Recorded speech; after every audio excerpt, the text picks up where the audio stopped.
Hello बच्चों, कैसे हो आप सब। मैं Raj sir triple S coaching centre में आप सबका एक बार फिर से स्वागत करता हूं। जैसा कि अभी हम क्लास 9th की वीडियो को ही पढ़ना स्टार्ट किया था, हमने फर्स्ट पार्ट इसका पढ़ लिया था, हिंदी मीडियम बच्चों के लिए पढ़ा था। ठीक है, कुछ दिन बाद इंग्लिश मीडियम वीडियो भी बनेगी, इंग्लिश मीडियम के बच्चों के लिए भी। अभी हम हिंदी मीडियम के बच्चों के लिए बनाया था, हमने शुरुआत किया था पहला चैप्टर संख्या पद्धति। इसका भाग 1 पढ़ लिया है, उसके लिंक आपको डिस्क्रिप्शन में मिल जाएगी। यहाँ हम भाग 2 पढ़ेंगे। ठीक है, अब भाग 2 में देखिए क्या पढ़ना है हमें। पिछले वाले में हमने क्या पढ़ा था कि संख्या क्या होती है, प्राकृतिक संख्या, पूर्ण संख्या, पूर्णांक पढ़ा था, उसके साथ साथ हमने परिमेय संख्या पढ़ा था। ठीक है, तो इसमें देखिए एक टॉपिक आपका और आ जाएगा। संख्या को अगर हम अदर नंबर पे डिवाइड करें, दूसरे तरीके से डिवाइड करें, तो 2 तरीके की संख्याएं होती है। एक होती है हमारी वास्तविक संख्या और एक होती है काल्पनिक संख्या। ठीक है, तो अब जो हमें पढ़ना है 9th में वो केवल वास्तविक संख्या ही पढ़ना है। काल्पनिक संख्या आपके सिलेबस में नहीं है, ये आपको 11th 12th में मिलेगा, 10th में भी नहीं है। ठीक है, तो आप वहां पढ़ोगे। तो वास्तविक संख्या के बारे में हमें पढ़ना है, वास्तविक संख्या क्या होती है। तो हमने वहां परिमेय संख्या पढ़ा था, तो परिमेय संख्या और अपरिमेय संख्या ये दोनों मिलकर क्या बनाती है, वास्तविक संख्या बनाती है। ठीक है, मतलब क्या है कि परिमेय संख्या और अपरिमेय संख्या दोनों मिलकर वास्तविक संख्या बनाती है। और दूसरा काल्पनिक संख्या है। काल्पनिक संख्या में थोड़ा सा मैंने आपके लिए एग्जांपल दे दिया है, ये सब आप आगे हायर क्लास में पढ़ोगे। जैसे आयोटा होता है, आई को आयोटा बोलते हैं, अंडर रूट में -1 है। ये सब सारी हमारी क्या है, काल्पनिक संख्या है, जो एग्जिस्ट नहीं करती। काल्पनिक नाम ही है कल्पना करना, तो जिनको हम सोचते हैं। ठीक है, तो इनके बारे में आप आगे की कक्षा में पढ़ोगे। इसके बारे में हमें यहाँ पे पढ़ना है जब हम यहाँ पे शुरू करेंगे। ठीक है, तो परिमेय संख्या मैंने आपको पढ़ा दिया था, एस हर एक संख्या जिसको हम p/q के फॉर्म में लिख सके और q हमारा 0 ना हो तो हमारी क्या कहलाएगी, परिमेय संख्या कहलाएगी। उदाहरण देखो आप, 3/4, 5/6, 0, 2, 22/7 सब कुछ क्या है, हमारी परिमेय संख्या। हर एक संख्या जिसको हम बटे करके नीचे 1 लगा ले, जिसको हम p/q के रूप में लिख सके, q हमारा 0 ना रहे तो हमारा क्या है, परिमेय संख्या है। इसके अपोजिट अपरिमेय, जिसको हम p/q के रूप में ना लिख सके, है ना, जिसको हम p/q के रूप में ना लिख सके तो वो हमारा अपरिमेय है। तो कैसे इसका उदाहरण, तो इसका एक उदाहरण आता है पाई, और दूसरा उदाहरण ये है कि देखो अब ये क्या हो रही है, 0.1 2 3 4 3 6 8 4 डॉट डॉट डॉट, मतलब ये संख्या खत्म ही नहीं रही। डॉट डॉट का मतलब क्या है, खत्म नहीं हो रही है। जब खत्म ही नहीं हो रही तो हम इसको p/q के फॉर्म में नहीं लिख सकते। तो हर एक संख्या जो कभी खत्म ही ना हो, ठीक है, तो वो हमारी क्या होगी, अपरिमेय संख्या होगी। ठीक है, लेकिन इसी में एक और आता है अपरिमेय में, जैसे ये आ गया 0.33333, इसमें भी डॉट डॉट डॉट खत्म ही नहीं होगा, तो इसको हम अपरिमेय नहीं बोलेंगे। ठीक है, क्योंकि इसको हम व्यक्त कर सकेंगे p/q के फॉर्म में। तो इसके बारे में मैं आपको आगे समझाऊंगा। अभी बस आप इतना जानो कि ऐसी संख्या जो न तो रिपीट हो और न तो खत्म हो, ठीक है, उसको हम क्या कहेंगे, अपरिमेय संख्या कहेंगे। ठीक है, अब देखो ये हो गया हमारा परिमेय और अपरिमेय का पार्ट। अब हम अपना एक्सरसाइज 1.2 स्टार्ट करते हैं। 1.2 का पहला क्वेश्चन ही हमारा सत्य असत्य और कारण बताओ, क्यों है सत्य क्यों है असत्य। ठीक है, तो देखो इसमें पहला क्वेश्चन है, प्रत्येक परिमेय संख्या वास्तविक संख्या होती है। मैंने आपको इसी के साथ क्यों इंक्लूड किया, क्योंकि इसी से रिलेटेड है, तो बहुत अच्छे से समझ में आएगा। देखिए क्या कह रहा है, प्रत्येक परिमेय संख्या जो है वो वास्तविक संख्या होती है। यानी ये जो परिमेय संख्या है ये वास्तविक संख्या है ही, है ना। मतलब ये एक तरीके से फादर है और इनके 2 सन है, ये 2 बच्चे हैं, तो ये बच्चा इन्हीं का तो बेटा है ना, तो है। अगर ये कह दे कि ये फादर जो है वो केवल इन्हीं के बेटे हैं, तो ऐसा नहीं है, क्योंकि इनके 2 बेटे हैं, है ना। तो जो प्रत्येक परिमेय संख्या है वो क्या होती है, हमारी वास्तविक संख्या होती है। तो इसलिए ये क्या होगा, हमारा ट्रू होगा।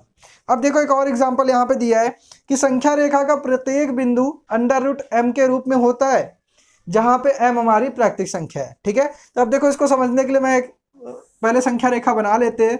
जैसे ये है 0 1 2 3 4। ठीक है, अब यहाँ का मैंने केवल 0 1 2 3 4 क्यों लिखा, प्लस वाले क्यों लिखा, माइनस का क्यों नहीं लिखा, क्योंकि यहाँ क्या कहा है कि जहाँ m एक प्राकृतिक संख्या है, यानी प्राकृतिक संख्या ये वाले सारे, है ना।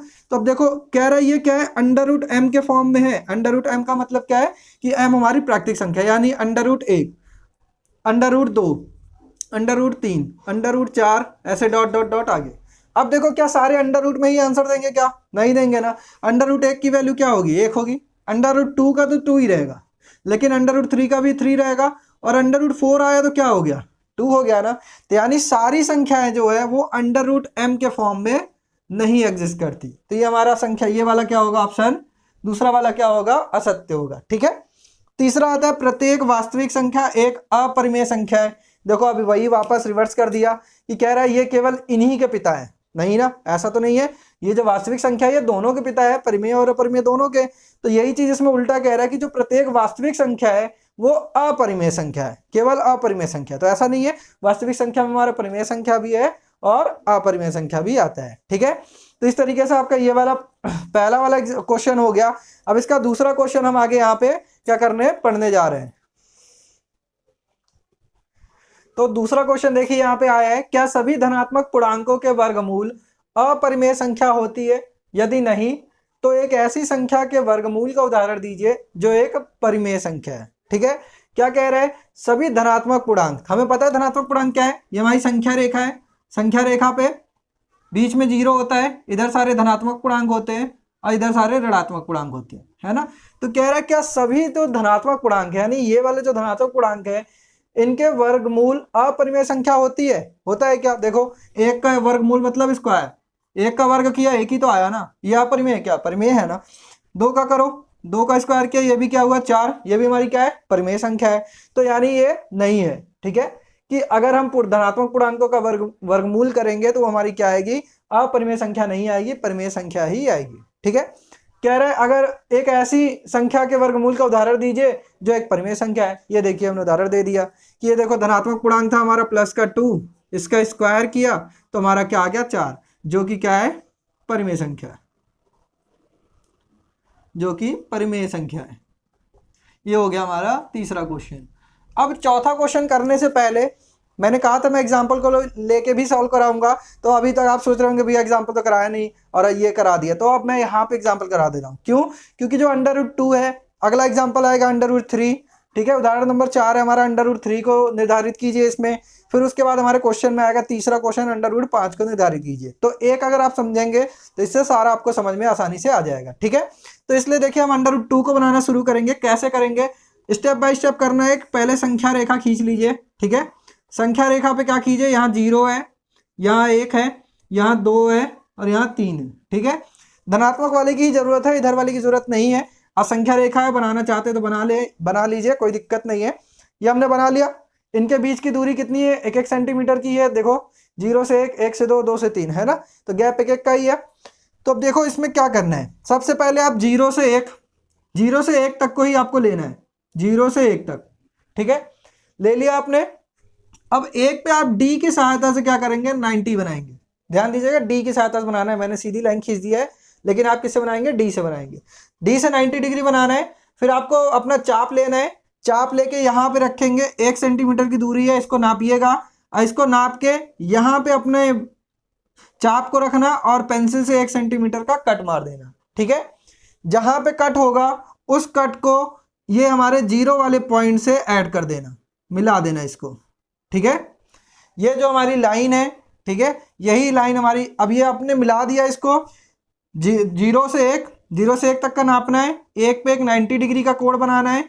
90 डिग्री कोण बनाने के बाद क्या करना है? 1 सेंटीमीटर की दूरी नाप के काट देना है इसको।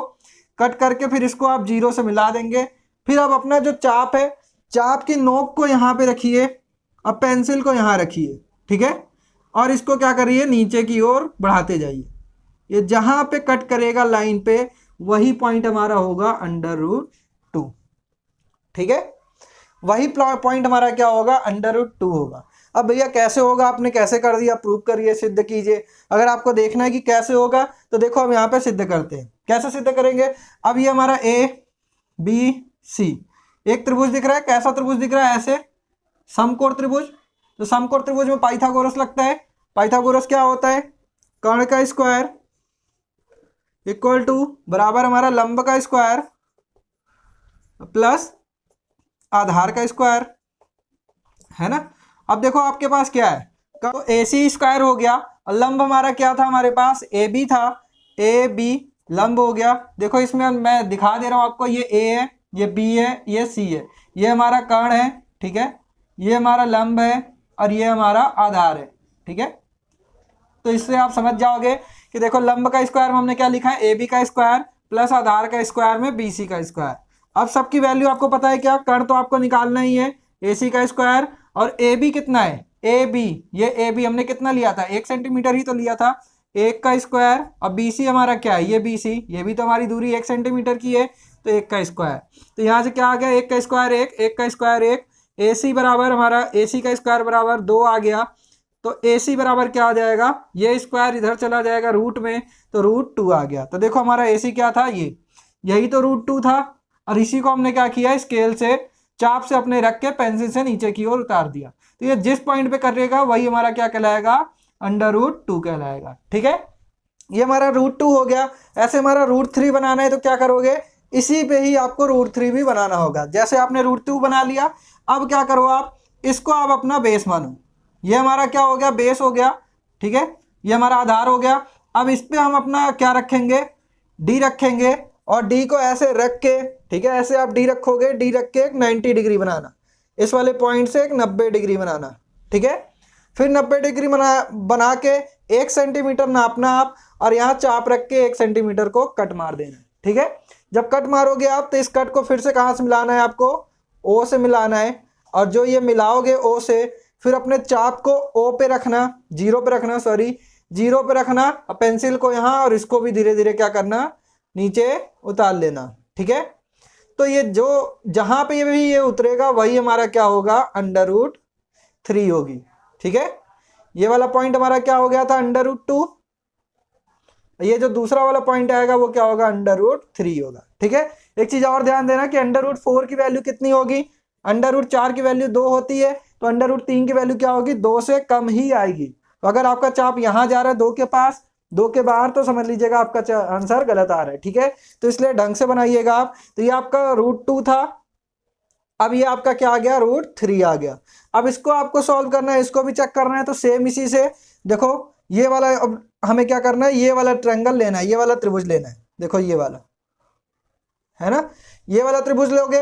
अब इसमें देखो कण हमारा ये, ठीक है, ये हमारा कितना था, 1 सेंटीमीटर, और आधार कितना है, √2। तो अब देखो यहाँ क्या करना है, लंब हमारा कितना था, लंब हमारा फिर से एक ही था, लेकिन आधार हमारा √2 था, तो √2। ठीक है, करनी में 2, करनी में 2 का स्क्वायर करेंगे तो 2 आएगा, 2 और 1 जुड़ गया 3 हो जाएगा। तो ये हमारा क्या होगा, स्क्वायर इधर गया तो √3, यानी जो ये आया ये हमारा क्या आ गया, √3। इसी को हमने नीचे उतार दिया है तो हमारा √3 यहाँ आ जाएगा। ठीक है, तो इसको आप एक बार वीडियो को पॉज करके इसको समझिएगा, फिर से रिमाइंड करके समझिएगा, आपको बहुत आसानी से समझ में आएगा। ठीक है, अब इसके बाद हमारा क्वेश्चन आता है तीसरा वाला। ये तीसरा क्वेश्चन क्या था कि √5 को हमें क्या करना है, संख्या रेखा पे दिखाना है। इसको आप नोट कर लीजिएगा।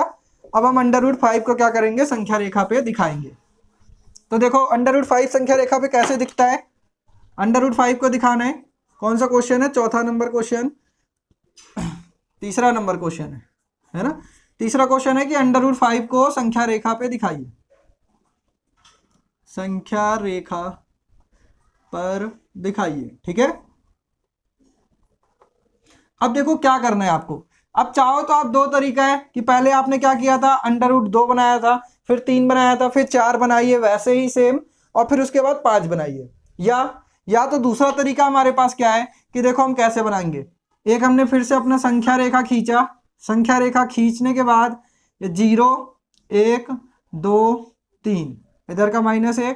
अब आपको √5 के लिए क्या करना है, √5 के लिए स्पेशली है, ये शॉर्ट में है कि आप क्या करो, आप 0 से 2 तक ले लो। ठीक है, यहां से यहां तक की दूरी ले लीजिए, और 2 पे एक 90 डिग्री का कोण बनाइए डी की सहायता से।